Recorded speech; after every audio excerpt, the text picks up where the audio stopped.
Welcome to the Story in Your Head podcast. Today we have Kathy with Athena Wellness.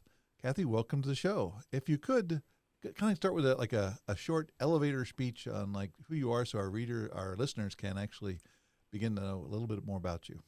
Absolutely. Well, thank you very much for having me on as well. So, I'm Kathy Robinson. I am a former executive who spent uh, 33 years in corporate life.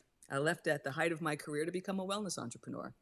So, after 18 years on Wall Street and then 15 years for a Fortune 250, I left corporate life as a chief audit executive and chief risk officer to do what I do today.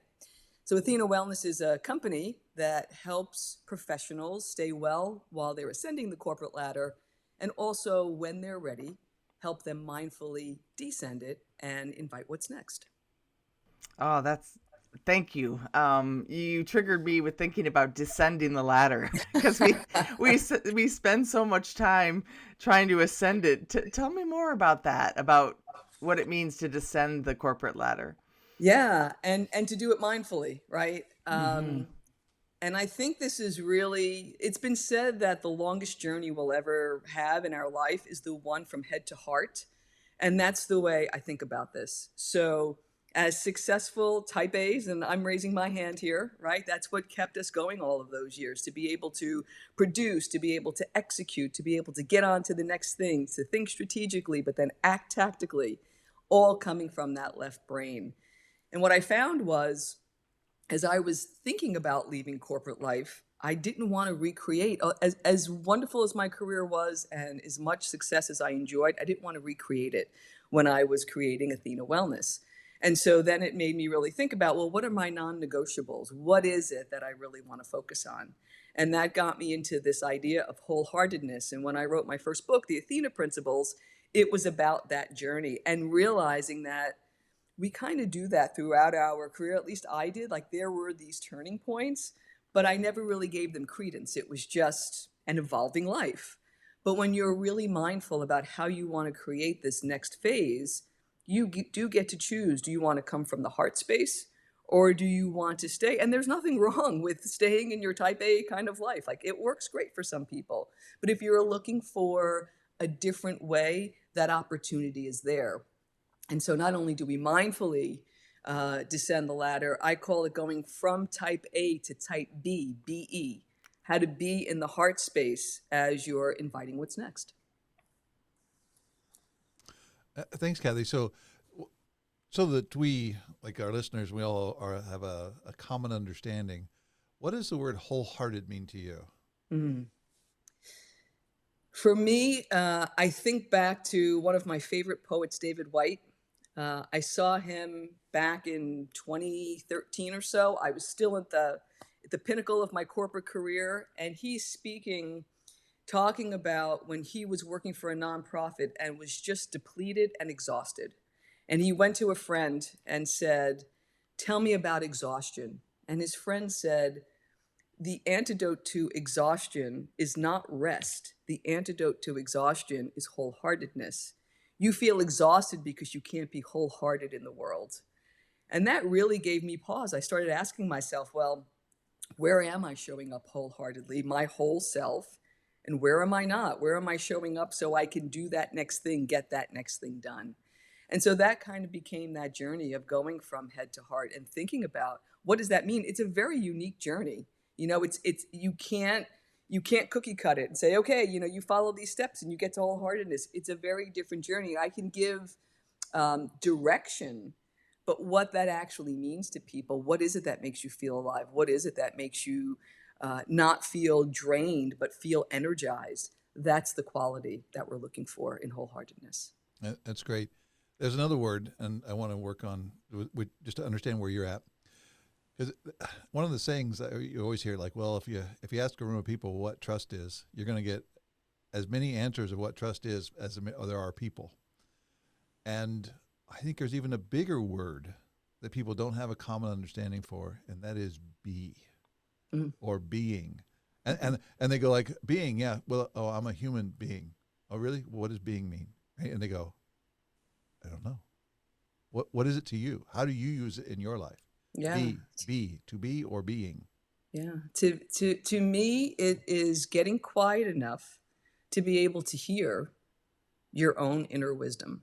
And that was the whole idea behind Athena and why I chose Athena. Athena had the shield, she had the strength, but she also had the owl on the shoulder, right? That inner knowing, that wisdom. And for me, when I am really being me, wholly myself, there's a still point, there's a quiet point that I'm able to connect to, that I know it's not about what I'm hearing, it's not about what I'm expected to do, it's not about the shoulds. It is about what is that right next step for me. And I think where people get tripped up sometimes is that when we embark on this wholehearted journey, we think we're going to see the entire path in front of us. And I felt that way as well. You know, it's like, I've got my plan, I'm ready to go.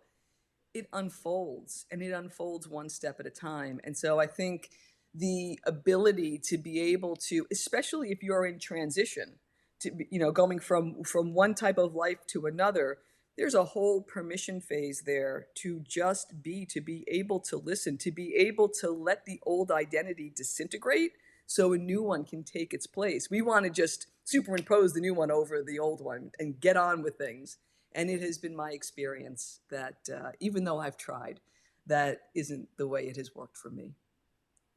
Yeah, thank you. I'm triggered to think about our listeners who are sitting here saying, what did it feel like to not be wholehearted?" Like they're trying to figure out, how do I get to that space? How do I even start on that journey to become wholehearted? And what did it feel like before you embarked on that journey? Well, what you've heard about Wall Street in the 90s and 2000s are true, right? It was like work hard, play hard. And it was actually through, I broke a cardinal rule and actually took a longer vacation, knowing that once I did that, I was going to have to leave Wall Street because it was kind of frowned upon at the time. I'm guessing things have changed, but at the time, that wasn't the way you played.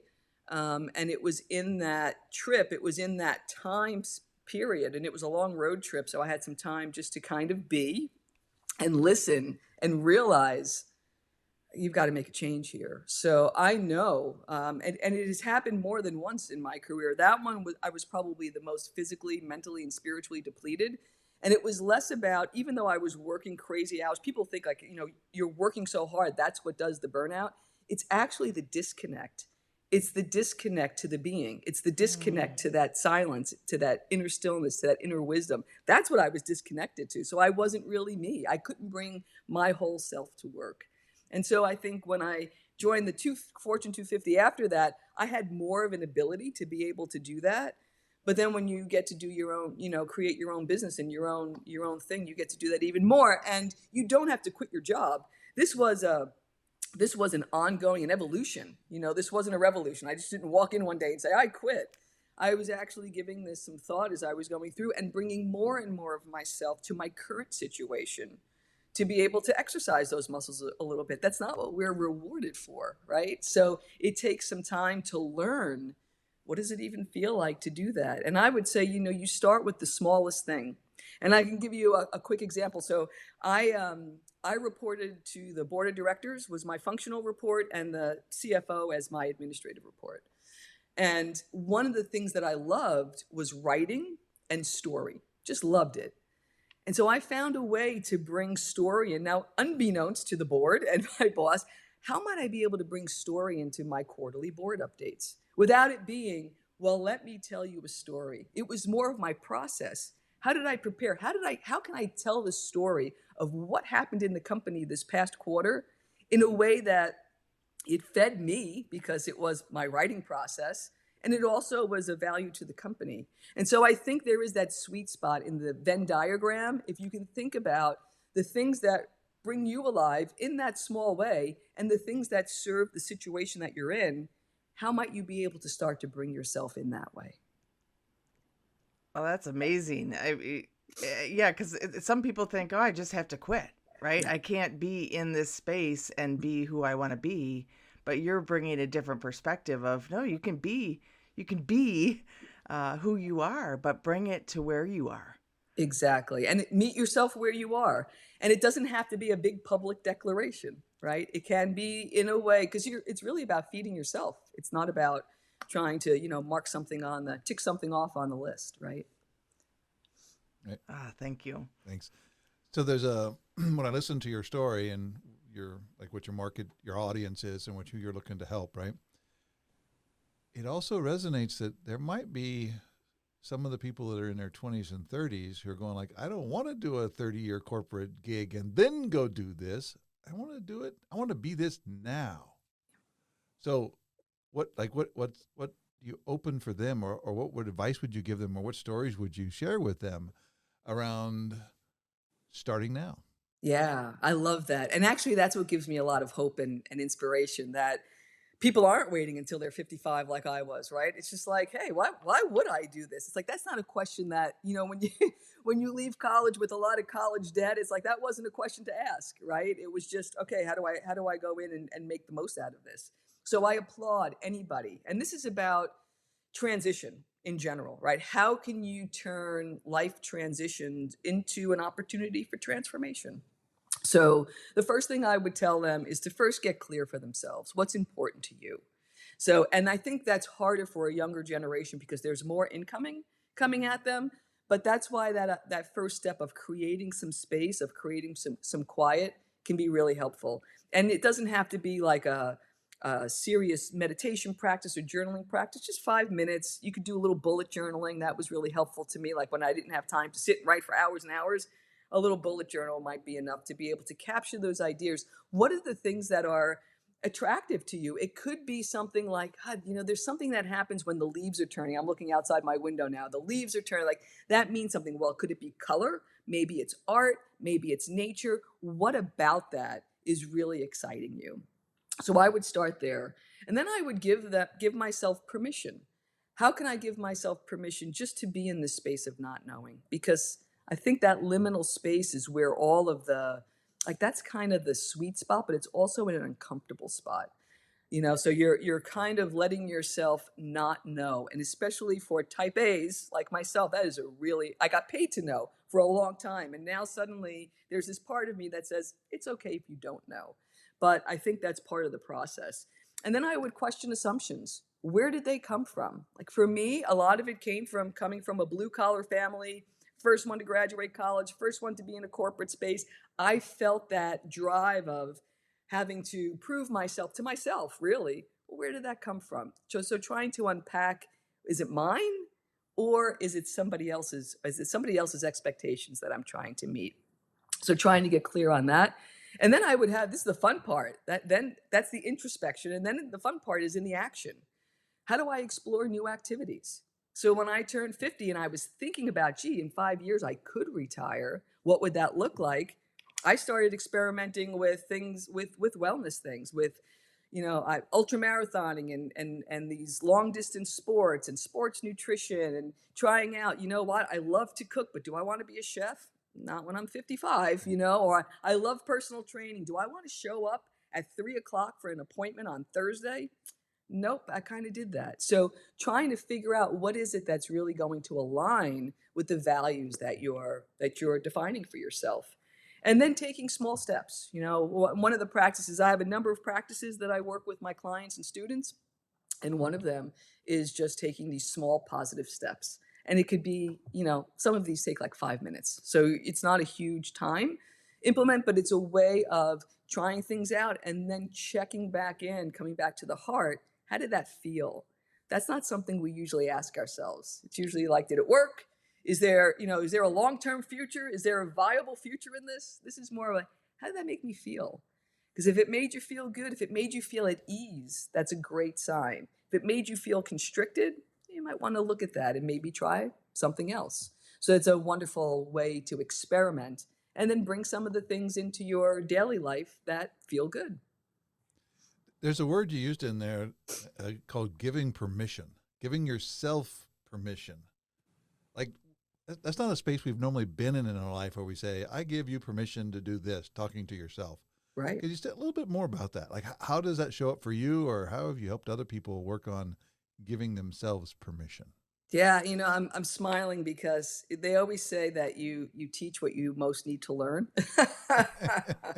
This is one of those things because There was never a question of like, gee, what would I like to do? Or, gee, why do I do that? It's always on to the next thing. So, this idea of giving yourself permission, it's about if you want to, if you're thinking about living in a different way, you've got to do things differently. And so, it's the permission to be in that space of not knowing what that thing is. It's a, it's almost like a revelation, like you're walking towards something rather than trying to figure it out. And that's actually the language of the heart, right? It's a movement, it's an invitation, it's not a task. And so that's what I mean about giving yourself the space to do things a little bit differently. And when you catch yourself trying to think it through, trying to be logical, trying to be linear, to just pause and see, might there be another way? Might there be a different way? Might it be okay if I just stay where I am? That was another thing that I was really not good at. Was that next step? What if I just stay where I am? You know, in the course that I created, this idea of going from type A to type B, I use the analogy of the butterfly, right? Of the caterpillar to the butterfly, this metamorphosis. And in between, when that caterpillar prepares and wraps itself in a cocoon, before it becomes this beautiful butterfly, it disintegrates to nothing. And it's called what I call being in the goo, right? So, can you give yourself permission to be in the goo with the trust? You used the word trust before, the trust and the faith that there's enough DNA here that a butterfly will emerge. I don't know what it's going to look like. I don't know where it's going to fly off to, but can I be in the goo long enough to gain strength? Because the other thing with the metamorphosis is that if you try to help that butterfly out of that cocoon, out of that struggle, it will die. Part of the strength building is being in that cocoon and figuring it out. And so, can we give ourselves permission to be there? And it comes back to the word be. Thank you. Yeah, I have so many questions. Here's a barrage. One of the things you talked about, expectations. I'm playing with this, that you mentioned expectations and then really noticing yourself. And I think about, I have 3 kids that are 19 up to 24, and they're trying to figure it out and trying to notice themselves and where they are in the world versus expectations that are put upon them. And I mean expectations of school or expectations of the world. And how do you help people like notice themselves more so they can notice, does this bring me joy? How do you slow down enough to really be able to notice yourself? Yeah. I think one of the wonderful things as you get older is that you've got hindsight. And so I look at, when I think about how I started on Wall Street in the mid 80s and how the corporate world has changed, like I know people who are coming into it now feel like, oh, there's got to be a change, there's got to be a shift. It's like it has been ever evolving, at least in my lifetime, like looking back, 3.5 decades, it's like it really has changed. And I think part of that comes with, for a younger generation to know that you're in time in a particular place. And I mean, all you have to do is look outside, right? The seasonality, and that's everywhere. And so you mentioned a really important point of how do you slow down enough? So that's not something that I can mandate with the people that I work with, but it is something that I wholeheartedly recommend that they do take that time. Because, when I was at my busiest, I would take in the mornings, I would set my alarm for 5 minutes, and I used to get up ridiculously early because I was trying to do get this business up and running while kind of finishing out my corporate career, and so the coffee pot would go off at 3:45. So I would have like 5 minutes, and I would set my alarm, and I would get back into bed, and I would just put my hand over my heart and say, for the next 5 minutes, nobody needs you, and you don't need to make a decision. 5 minutes, and the alarm would go off, and I would get on with my very busy day. Next morning, I would do that again. What happens when you turn that into a consistent practice? You want more time in that space. At first, it feels uncomfortable. It's like, is it a minute yet? Like a minute goes by, and you get antsy. But once you learn to be in that place, you find you want more. And then on the weekends, you'd be like, wow, it would be really nice to go for an hour walk. And then that turned into, gee, it would be really nice to take a half day and go on a hike.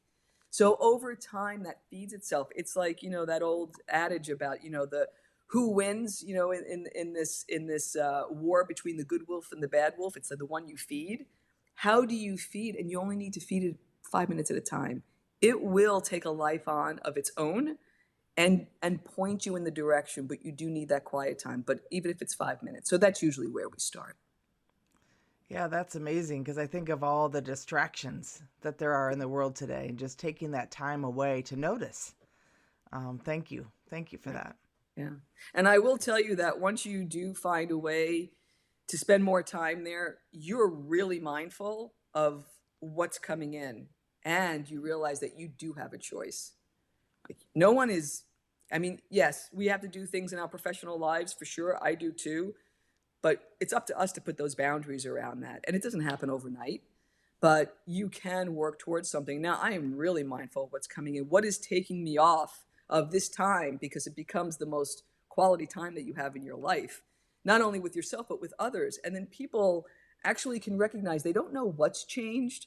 I just had lunch with a former colleague last week, and he's just like, God, like I was his boss at one time. It's like, I listened to your podcast. I was like, who is that person? That wasn't my boss, right? So they can't put their finger on it, but I really think it's a presence. Once you're able to be present with yourself, you can be present for somebody else. And I think that's the investment.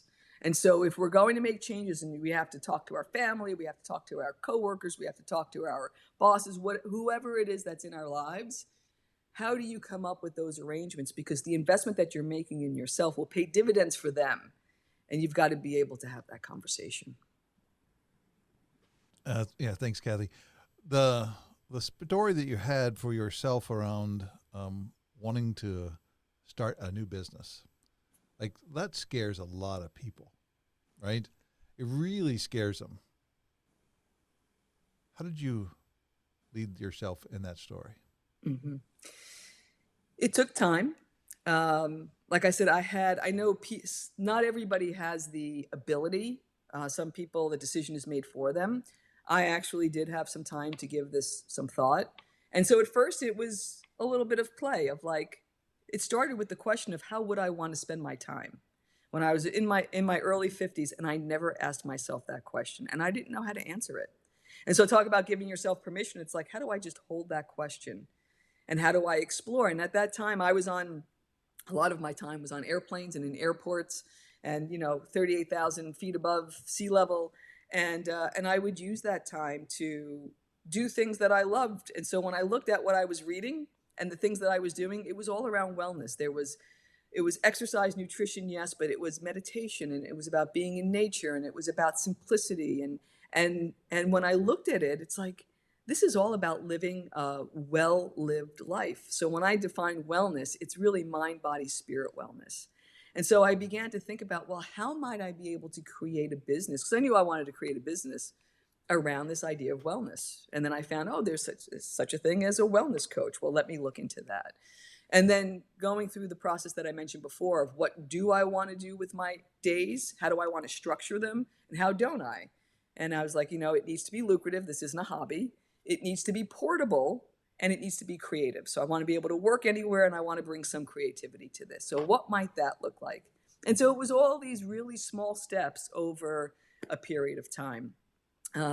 As it got closer, and I actually had to say the words, I'm retiring, and tell that to the board, I will tell you, I had a moment. I was getting ready for work one morning, and I have never experienced a panic attack, but I'm guessing this is pretty close to that, where I just froze. And I had this thought. My mom had passed a while back, and I almost could hear her like, are you crazy? This has been like, you have had a reliable ATM machine for years. Like, what are you doing? And I just had that moment. And then I thought, well, if you were going to create a brand new business or a brand new team, who would you hire? Who would be your first hire? It would be me. And it's like, okay, so if you would be your first hire, and where have you ever had a really big failure? Really couldn't call one to mind. I mean, we've all had missteps, but like that ultimate horrible failure, no. Okay, so if you haven't really had a failure and you would hire you, like, what's the problem? Like, what are you really afraid of? Like, what if it's not about being afraid of failing, but what if you surpass like where you were? Like, that's an option as well. And this incredible calm came over me. This was back in probably 2018, and it has never left. It's this sense of like, this hasn't unfolded the way I thought. I didn't think I was going to be No, talking that's so about, true. changing at midlife. Like that was going to be my thing. I thought it was going to be this wellness thing, but it has morphed and shifted. It's like, it's okay. I feel I'm where I need to be. And again, it's just having that, keeping that faith that, hey, the next step, you're on your path. It's not up to me to determine where it's going. It's up to me to determine that I am bringing my whole self to that next step, and I am listening for that next one. Oh, that's amazing. I hear in that peace, like a sense of profound peace that you found within yourself. That's what I was noticing. Yeah, without a doubt. Yeah, and that's very different too, right? There's not a lot of peace in the corporate world. You've got to really eke that out. Got it. Yeah, I was noticing also so we talked a little bit about burnout, and as people are thinking about making this transition or this transformation, um, especially those that are overworked, I know you've developed some principles to think about that. Can you tell us more about that? Yeah. So when I was leaving corporate, I felt like I needed to somehow record my methodology. I was in my mid 50s and I felt fitter in my 50s than I did in my 30s. So I'm like, what was that journey? I needed to articulate it for myself so I could, articulate it to others. And so I came up with this idea of the Athena principles. And the first one was the one that I came to last, which is why it's first. And that was about self compassion. And then it went to intention. So this idea of not setting goals, but setting intentions, because that's more from the heart.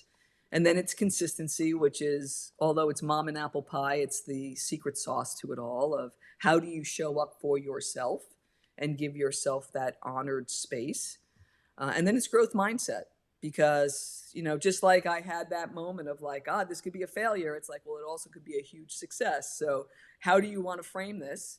And so it's not about positive mindset. A lot of times people think that it's just all rose colored glasses. It's like, no, there are going to be ups and downs, but am I going to go up and down with them? Or is there some way that I can find a way of noticing that they're there, but not getting pulled down by it? And then the last one was accountability that shifted as well. It's not the checking off on a checklist anymore. It's about, did you show up for yourself? In what way? If you didn't, how do you compassionately adjust? Which leads you back to the first principle.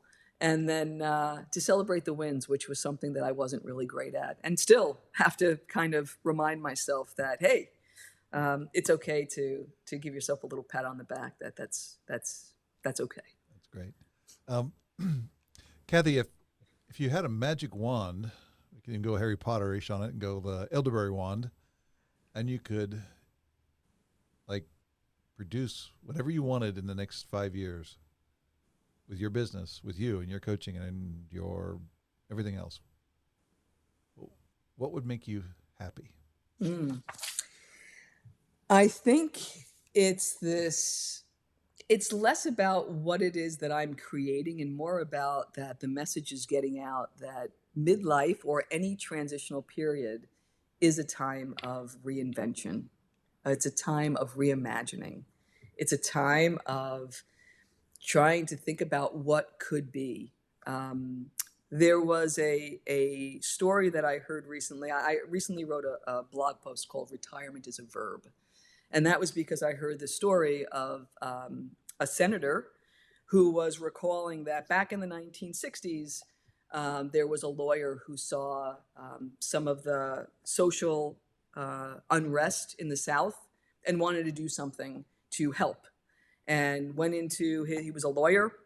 He went into his law office on Monday and said to his assistant, and again, this is in the 1960s, I want to volunteer an hour of my time. And the result of this was helping families who would have been unable to purchase homes in upscale communities to help them do so. And the person who was telling the story was actually the recipient of this lawyer's. Now he's a grown man now, but is an Ivy League educated person who said I would have never had the opportunity if it wasn't for that 1 hour of time. And it still gives me chills every time I think about it, because I think about this wave of folks that are coming, whether it's people in their 20s and 30s saying there has to be another way, or there are people who have a lot of experience saying, I want to try to do something else. What could we collectively do together? I mean, the world needs it needs our intention, it needs us to roll up our sleeves, and it doesn't matter what it is, but it's something. Because the Wall Street Journal, there was a at the end of the of lockdown, there were a series of articles where the biggest demographic returning to work were people between the ages of 55 and 65 who quote unquote retired during the pandemic and said, nope, not for me. And that was because we are very attuned to be planning for our financial future, but not our future life. And so again, it came to this identity of, I don't know who I am without this business card. I have to go back. And my invitation is, there is so much that you can do in a way that feels aligned with you. Let's explore that, and then let's collectively move forward together. Thank you. That's great. So one of the other things that I've been thinking about a lot about mental health lately, and the kind of things that you're doing around wellness and mental health. It was kind of something for people of my age. It was something that you didn't talk about, right? It was something you put aside. And how do we bring that to the forefront to make it normal? To make it normal to talk about this and to really help each other in this domain. Yeah. Well, again, much like I said, the corporate world has changed. This has changed a lot as well. If you think about the athletes who have come forward, if you think about the tools that we have where we can pick up our phone now and be able to connect with somebody. So I think it is changing. I think the question is, do we need mass acceptance to be able to take the right step for ourselves? So what is that? And what is it that's driving either the decline to a person's mental health, or what is it that uplifts it? Like, what are the things that somebody can do that does make them feel better? And then the question is, why aren't we doing it? Because a lot of times we know. When I was in my corporate life, I knew that there were certain times there were like sprints. It's like, you know what, this is going to be a rough couple of months, whatever the project was.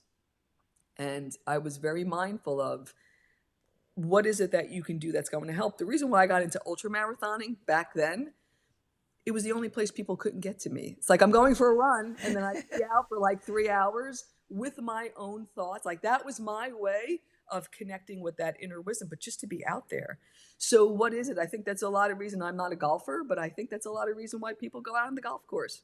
Can't get to me for a couple of hours. That's a way of doing. So whatever that thing is for you, whether it's the 5-minute hand over heart breathing meditation, or whether it's a longer way, how is it that you can make that space for yourself so you could see? And I would be less concerned on how we do that as a society and more how we do that individually, because our hearts, our bodies, our minds, they all change one person at a time. And I think that's why I enjoy doing the work that I do. If I can connect with that one person, that makes a difference. And then it's additive, right? They go out and they can affect somebody's life and so on. So I would focus on the people ourselves first, the people in our lives, how might we support them in some way? And then I think through that multiplier, we get to what your question is how do we make that more socially acceptable? Yeah, and to help people notice it in the world, not as a weakness, but as a strength, that you're noticing yourself, that you notice yourself and that you need help, Yes, huge. Rather than it being, oh, that's a weakness in somebody. Right. Cool. So, Kathy, thank you. So, Mike, this is a space for you to ask us questions. So we've been interviewing and talking to you about what you're up to and what you're doing, but what questions would you have of us? I would be curious how you're reimagining your next phase of life, whatever that might be. And it may be 10 years off, but what are some things that maybe you're doing now, or maybe as a result of this conversation, you're thinking, gee, I may give that a shot. How are you reimagining your lives? Thanks, Deb. I'll go ahead and jump in. So similar to you, I did this journey about 4.5 years ago. where I did it for about 3 years before I actually went into it and started this business. I did it because it was my passion. It was my space. It was what I loved. It's what gave me that space when I was doing things I didn't want to do, right? Even though I could create inside of an organization a structure, a space for people to love what they're doing and have fun and create things that other people thought they couldn't do. There was more to it that I wanted to produce in that space. And 4 years ago, I stepped away. That's why I have the Macklin Connection website. You know, the whole idea of putting my name on the website, that was a whole, you know, that's not the introvert's goal in life, right? Just put your name on a web page, right? And then somebody said, well, you've got a podcast voice. You need to create a podcast. And I went, podcast? I've never done that. I don't even know what my voice sounds like. What are you talking about, right? And then we started to work on that and found somebody who could kind of help us with that space. And then as we're going through our programs, right, because we have an 18-week course that people sign up and go through. And in that course, one of the things we talk about is the story in your head. And it made really clear, like, oh my gosh, that's the name for the podcast, the story in your head. Because what we really do with what we are up to and our ambition, like all of our business vision and our mission, right, is to create space for people to be aware that there's a story in their head and that they can rewrite it, however they choose to rewrite it. And they wrote it the first time, although we think we got it from somebody else. They wrote it the first time, right? And with that, gives you the author permission to rewrite it when you become aware that it's just a story in your head. And so part of what we do is for our podcast, and like then we started coaching, right? Because people were like, well, I need more help than what you got in that course. I need coaching, right? So now we got coaching, we've got a course, we've got like a next level course, and we got an advanced course, and all of those. When I started this program 4.5 years ago, it was I had a 4-week course. That was all there was. Now it takes about a year to get through everything if you do that, right? And the folks I got to work with, like Deb, I'm pointing on the screen, but for those of you watching the video, Deb, Michelle, and Joanne, and the group that we're just kind of moving in a direction together because of what we see the space that's possibility. And while I find myself in my 50s doing things like to create a new business, to take on a new challenge, I'm noticing that the same desire that I have to make a difference in the world, I find it in 20 and 30-year-olds, right? And they have this whole story like, I don't want to spend all that time in corporate world. I'm ready to do that now. Like let's base now. And what we're noticing is over and over again that when you can really connect with somebody, you can create something that's much greater than a hierarchical organization could do. Mm-hmm. And so that's our passion. That's what we're after. I was just working on like retirement stuff. Like, what does that mean to retire? And I was going like, well, in some ways, I guess I did retire. Right? I was in a corporate job and I'm not there anymore. Right. And at the same time, I'm going like, oh, I'm working more now than I ever did before and doing all kinds of other stuff. Right. And I could say my health and my fitness and all that stuff is much better than it ever was. Right. Mm-hmm. And I go retire. Well, there probably is a space and time that I would say, I don't know that I want to do this business all the time. So how do I turn it over to somebody else? So I go, well, maybe in 7 years it could be enough. Like somebody could take it over and run it, do this business without me. And I was going like, well, would I not want to coach? No, I want to coach. I want to be a part of people's lives. I want to contribute. I want to be a part of that, right? And I'm going like, so I like the word. I think it's in one of your things, not retire, but rewire. Rewirement. Right, rewire. And I go, I get that because retirement sounds like you retire to the chamber, right? Retire to the bathroom, wherever you're going to some place, right? I'm going like, that's not me. But rewire, changing the story in my head about what my offer is to the world and where I draw my satisfaction, my what do I add to the world? That makes sense.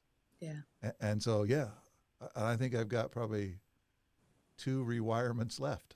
Nice.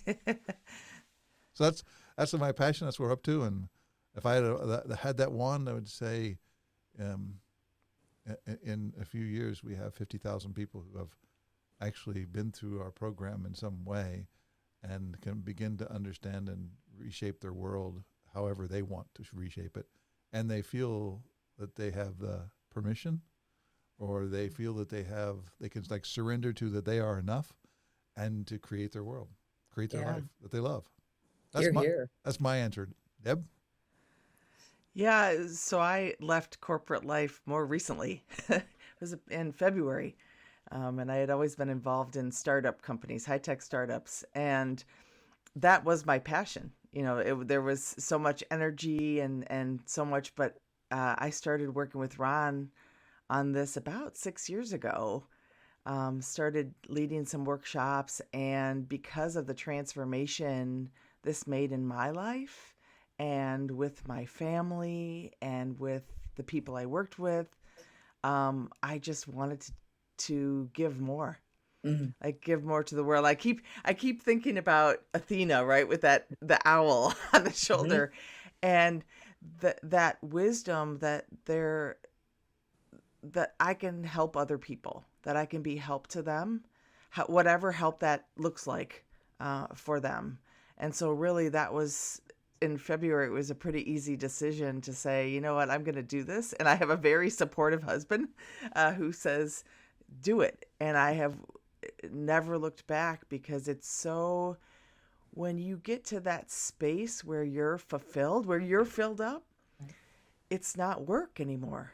Right. Right? I always heard that. What do they say? If you love what you do, you'll never feel like it's work. And it is so true. But I did not feel that way when I was in the corporate world. It was work.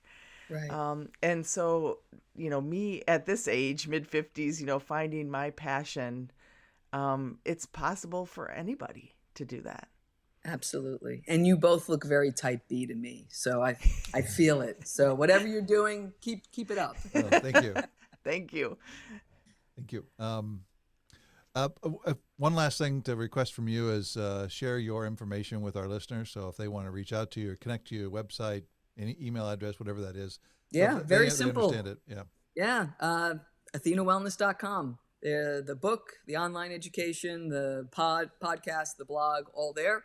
And there's also a link to a free actionable masterclass about on post corporate life. So if anybody's going through that transition and they'd like to hear about that, it's right up on the banner there. So, and shoot me an email. There's a contact form there as well. Would love to hear from any of your listeners. Great. Well, thank you, Kathy. It was a great podcast and a great recording, and I appreciate your time today. Have a great week. Thank you so much. Appreciate it. Thank you.